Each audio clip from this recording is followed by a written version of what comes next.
I'd like to welcome Ariel, and your last name, sorry? Ariel Salleh. Salleh.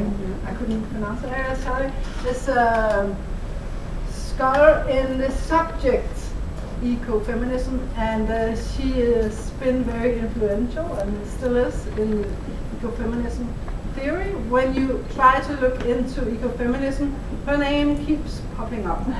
So we are very proud and honored that she would come here all the way from Australia. So welcome. Thank you. Well, yes, and I'm glad to come, if not the least, to disabuse you of some of the misunderstandings about ecofeminism, because it seems so many people think it is about goddess worship or nature goddesses or whatever. And let me say to you at the first instance that it is a very, very good complement for eco-socialism, ecofeminism. They go together. Ecofeminism goes into the areas which eco-socialism doesn't meet, which was sort of pointed out here, that the manifesto is lacking a little bit there.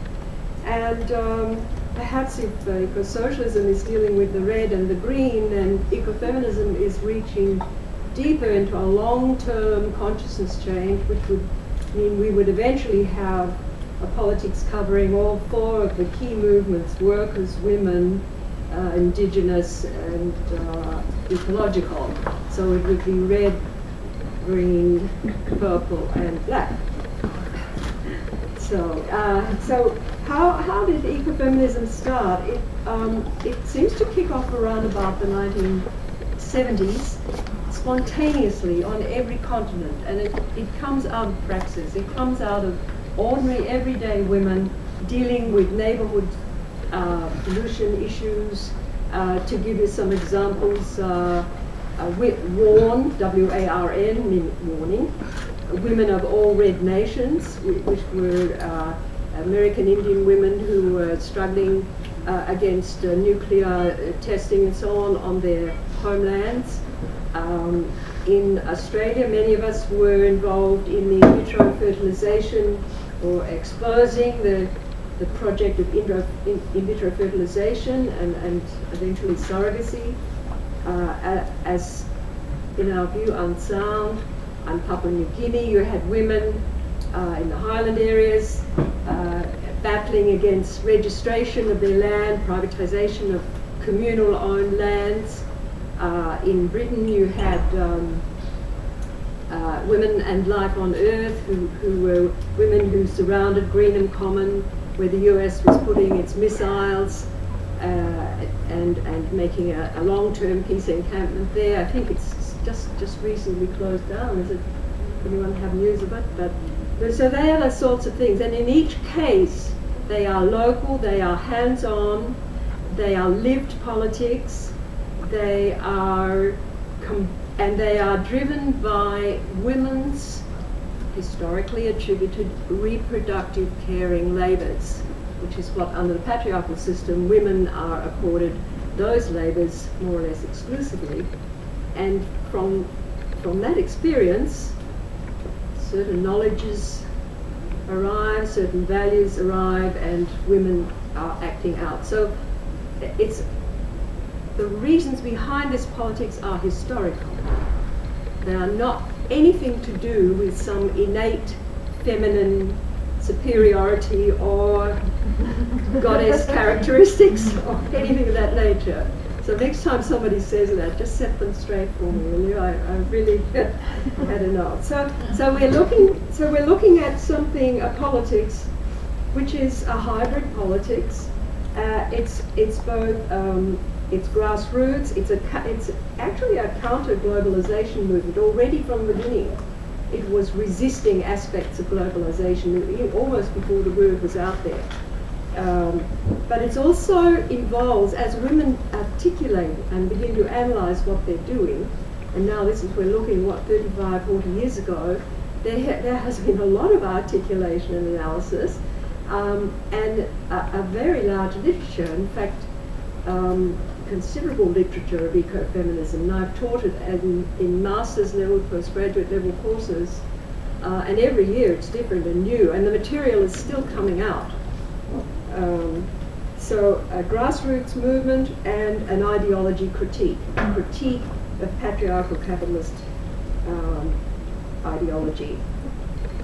The other thing which stimulated ecofeminism at that time was the fact that, you remember the 70s, there was the nuclear, a lot of nuclear agitation about the nuclear industry, and environmentalism sort of kicking off, and women were going into the social movements and also working with socialists, and really discovering the sex-gender marginalisation by activist men. So that was another catalyst, the sort of closer to home catalyst. And that has continued. It's much more subtle these days, but it actually is manifest in the Eco-Socialist Manifesto, because I can tell you, the first manifesto we put together in 2001, and I was involved and heavily in urging feminist consciousness. It didn't really take. There was a second go at this Eco-Socialist Manifesto in Paris in about 2005 or 6, where a body of feminist women, because by that stage we had an eco-feminist collective working within the journal Capitalism, Nature, Socialism, to ensure that feminist consciousness was moving forward with eco-socialist consciousness. And again, in fact, I can tell you that we experienced being silenced at that meeting occasionally, and certainly the manifesto that came out of it didn't really do justice to what we could have put into it. So fighting sex-gender domination at every level. So it's just, let me just say once and for all, then this politics is not essentialist. In other words, it's not based on some assumption that women are innately kinder or more gentle to the environment or whatever. It is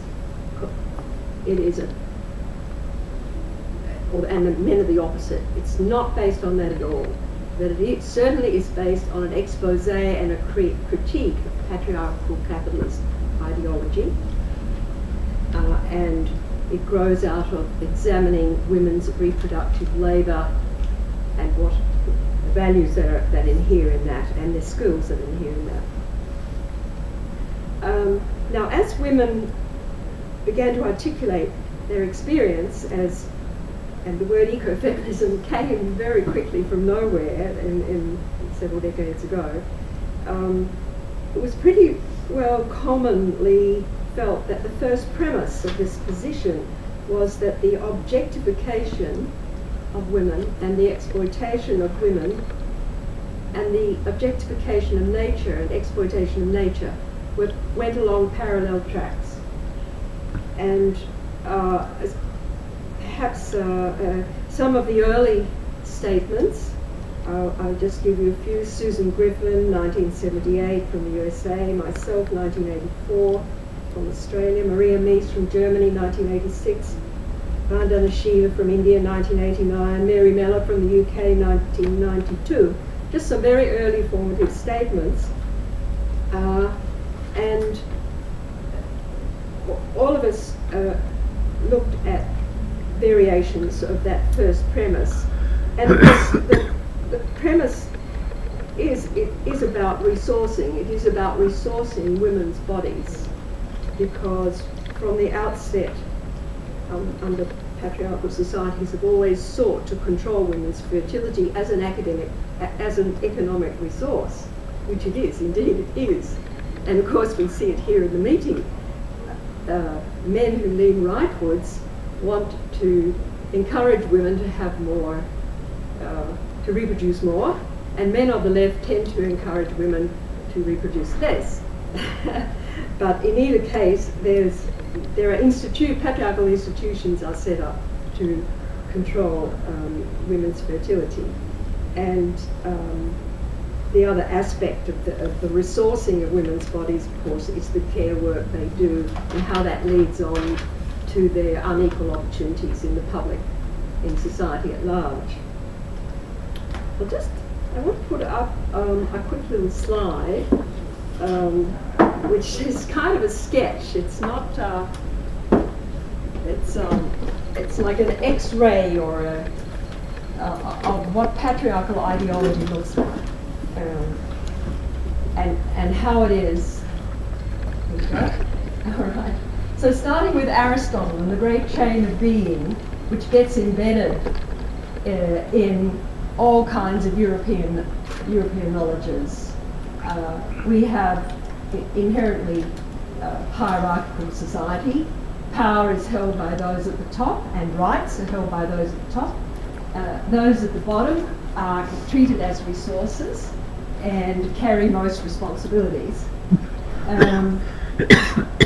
Our friends, the neoliberals, of course, the owners, managers, technocrats, they're looking pretty comfortable there. Red politics, we have manual workers. And then there's this deep divide, which divides off the sphere of humanity, reason, and production from the sphere of nature, chaos, and reproduction. Now, these are not my words. This is the implicit assumptions that are embedded in the Eurocentric culture. And then within the sphere of nature, there is yet another hierarchy consisting of peasants who are considered to be more skilled than indigenes, mothers who are pretty low down the pecking order, then youth, children, animals, and so on. So ecological feminists understand that power structure and seek to integrate, because here we have post-colonial movements, we have feminism at the bottom, then post-colonial, ecological feminism, post-colonial, and socialist moving up. So you can go off now. Oh no, there's a little bit more. So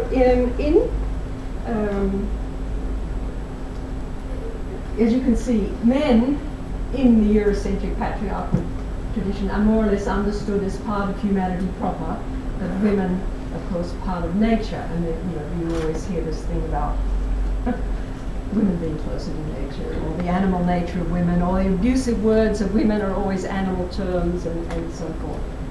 And along with this, this ideological grid, if you like, serves an important function, and it serves an important function for capitalism, because in a sense it unconsciously, silently rationalizes the instrumental treatment of those in the lower orders of the hierarchy. There's also a set of dualisms. These dualisms don't all show up on this, but the patriarchal code is, if you like, self versus other, and of course all of these, well, even workers are other if you're up in the top notch there.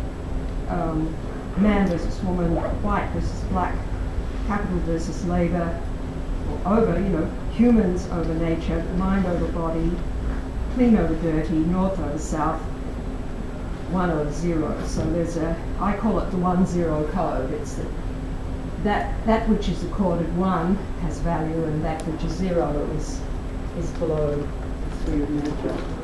So these assumptions you can find if you sit down, if you want to be academic about it, and go through, the history of European law or basic assumptions of Economics 101. You will find unconsciously these kind of mindset is embedded in the discourse there, in law, economics, even science. And the scientific revolution was a time when nature was rendered inert matter, value 0.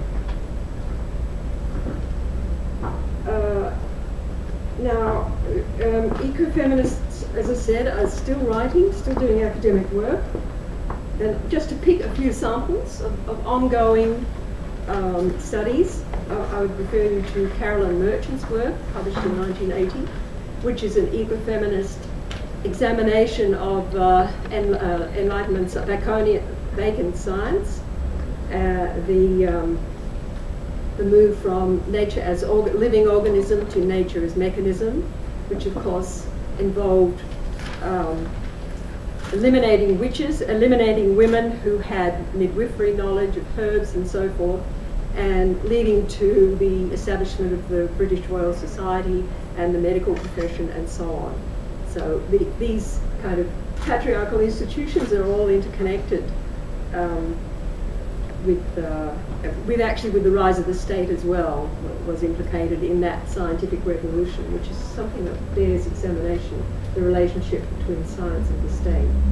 Vandana Shiva, a very important Indian ecofeminist, looked at the import of green revolution, fertilized pesticides and so forth, technologies to India, and how for a very short time crop production and so on increased and then rapidly destroyed the soil and decreased, and the farmers were impoverished and continued to, many committing suicide, many leaving the land, and so on. Mary Mellor, the British one, writing about 1992, a very close examination of women's domestic labour contribution, and she has a very interesting turn of phrase. She says women, from an economic point of view, she says women put in biological time. Biological time. So this is the reproductive labour, is in Mary's phrasing there. Another Polish ecofeminist, Eva Charkiewicz, writing in this book actually, which I edited, which I'll pass around. Eva makes a close textual study of both Greek texts and contemporary neoliberal economic texts, the Chicago School, and finds commonalities in the impoverished formulation of women as a subject in those, and finally to refer to one in 2015, the book by Ana Isla, who's a Peruvian sociologist, and I'm just trying to think what it's called, something with nature, but it's a study of South American women's relation to the land, their reproductive economies, solidarity economies, how they're being destroyed, particularly destroyed by misinformed climate change policies. So, and Anna has, actually the chapter in the book from her is on Costa Rica, and I think she says, who pays for the Kyoto Protocol? And in that case, I might just enlarge on that, she says that there was, under Kyoto, there was a swap for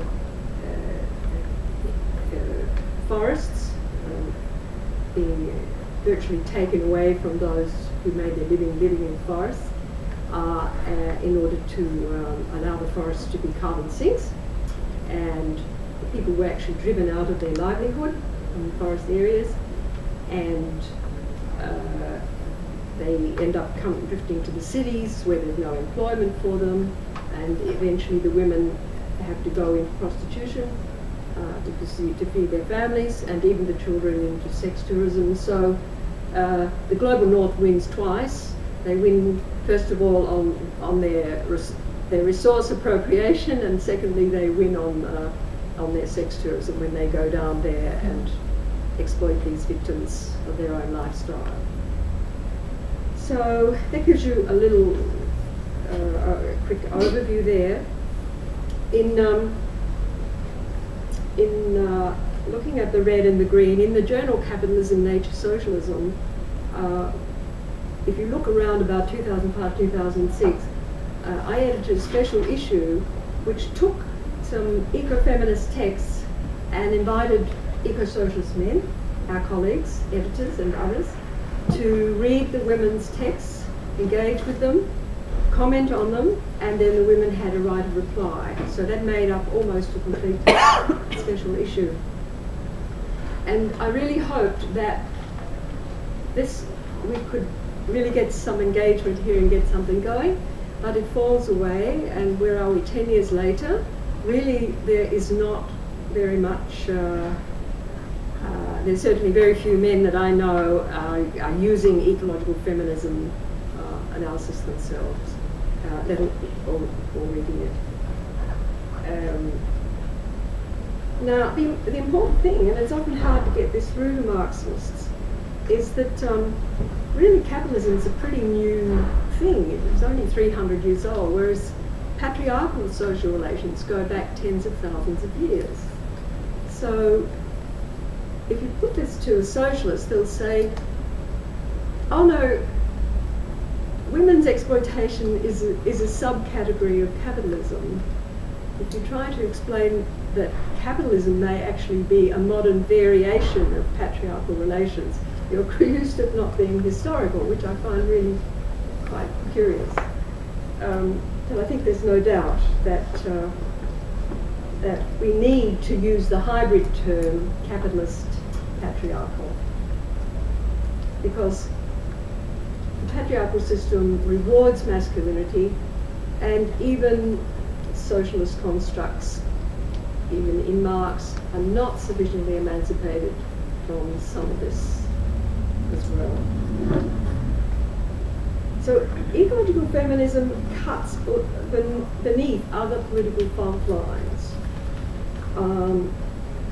And I like to talk of as an embodied materialism, because we are looking at how the human body is embedded in natural ecological cycles and processes, which is of course what women's reproductive labour is all about, on Rolf's point about electromagnetic radiation, dealing with these ecological changes as they impact on our bodies.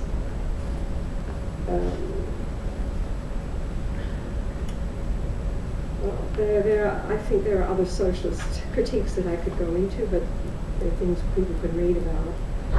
But basically, I would say that the main thrust of ecological feminism today is certainly not a rejection of Marxist analysis, but a deepening and a call to let us examine the importance of relations of reproduction, of use value compared with, as contrasted with exchange value. And in my own case, I like to introduce a further kind of concept of value, which is metabolic value, that we can talk about later.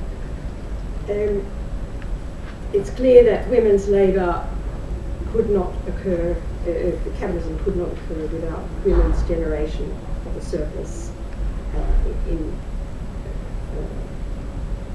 helping to service the worker per se, or in often cases themselves as a worker. So ecological feminists also do discourse analysis, and many are exposing the unconscious masculinism in environmental ethics, the field of environmental ethics, in social ecology, in ecological economics, and in the degrowth movement.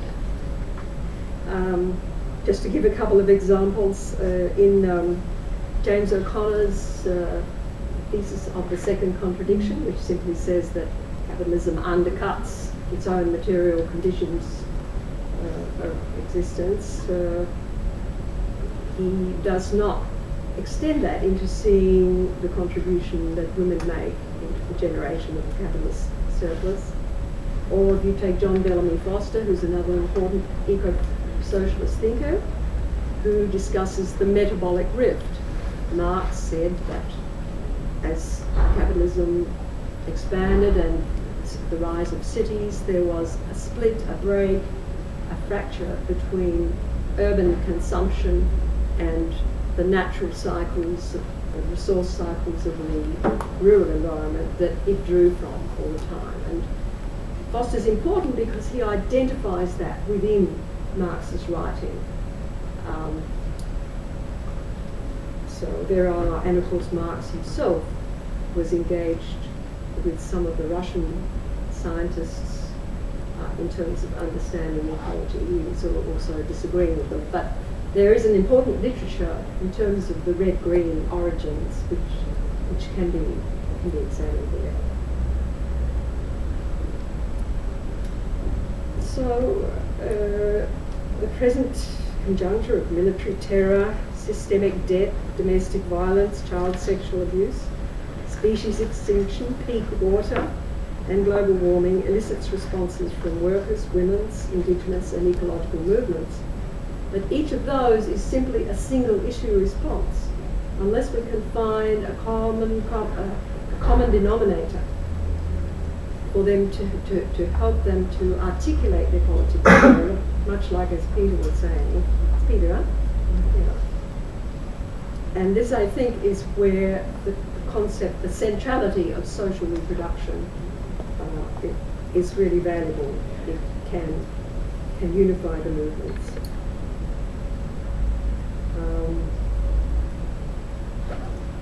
Also, I have recently introduced another concept which goes a little bit further than reproductive labour, which is generally being in the interest of feminists, to look at what reproductive labour in the domestic sphere, in the global north, qualitatively has in common with subsistence farming, perhaps, in the global south. And in both cases, I call it meta-industrial labour, because it's labour which is outside of the industrial system. It's autonomous, it's fully, but at the same time, it does not need capitalism to do what it does, to perpetuate life. But capitalism itself cannot exist without the infrastructure of meta-industrial labour. So it seems to me that is where we need to look for solutions out of the present impasse, if we are talking about moving away from industrial futures. And in that sense, that historical agency already exists out there and in here, and it's a global majority. It's just difficult, it's a different concept of class. But it is a concept of class based on labour. It just happens to be based on reproductive labour. So, I think I'll leave it there. One more point. That agency is searching for itself in meetings like the World Social Forum. I think it's searching for itself in the COP meetings and other, Rio +20 and so forth, where the diverse movements are coming together but haven't quite, Marxism has not been sufficient, hasn't quite found, and of course feminism has been now captured, feminism per se has been captured by neoliberal individualism and postmodern discourse analysis, so that's no use to us. So all I can say is watch this space. Okay, thank you.